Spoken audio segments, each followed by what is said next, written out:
Cinema అనేది ఒక వినోదంగానే చూడండి. వేరే హీరోలతో ఎప్పుడు నాకు గొడవలు ఉండవు. మేమందరం బాగానే ఉంటాం, వాళ్ళు నాతో బాగానే ఉంటారు. మీరు కూడా సినిమాని ఒక వినోదంగానే చూసి దాన్ని వినోదంగానే మర్చిపోండి. దాన్ని సీరియస్గా తీసుకోవద్దు. ఎందుకంటే నేను సీరియస్గా తీసుకున్న సినిమాలని, నేను దేన్ని సీరియస్గా తీసుకుంటాను? నిజ జీవితాన్ని సీరియస్గా తీసుకుంటాను. నిజ జీవితంలో సమస్యలను సీరియస్గా తీసుకుంటాను. నిజానికి సినిమాల్లో నాతో సహా ఏ హీరో చేసినా కానీ అది నిజ జీవితానికి సంబంధించింది కాదు, సినిమాకి సంబంధించింది అన్నమాట మీరు గుర్తుపెట్టుకోండి. దానికోసం మీ జీవితాలు క్షణికమైన కోపాలతో తాపాలతో మీ జీవితాలని పాడు చేసుకోవద్దు. నాకు తిరుపతిలో మన కోలార్లో వినోద్ రాయల్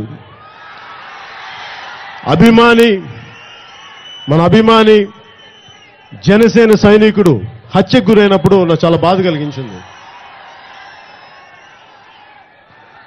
క్షణికావేశంలోనో దేంట్లో జరిగిన ఒక హత్య, ఒక తల్లి లోపల నుంచి కడుపు కోత, లోపల నుంచి నాకు ఏడుపు వచ్చేస్తుంది.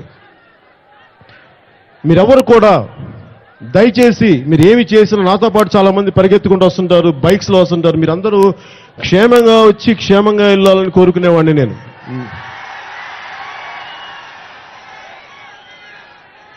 నాకు వినోద్ రాయల్ తల్లి నాకు ఎంత గౌరవం వచ్చిందంటే, బిడ్డ హత్యకి గురయ్యి గుండె బయటకు వచ్చేసి, అమ్మా నేను రాత్రి భోజనానికి వస్తానని వెళ్ళిన బిడ్డ, అవయవ దానానికి సంతకం చేయడానికి వెళ్ళిన బిడ్డ తిరిగి ఇంటికి వెళ్తే ఆ తల్లికి ఇంటి నుంచి బిడ్డ హత్యకు గురయ్యాడని తెలిసి హాస్పిటల్కి వెళ్తే మార్చురీలో పడిపోయిన బిడ్డ గుండె బయటకు వచ్చేసింది చూసి ఆ తల్లి పడ్డ వేదన అంత ఇంత కాదు.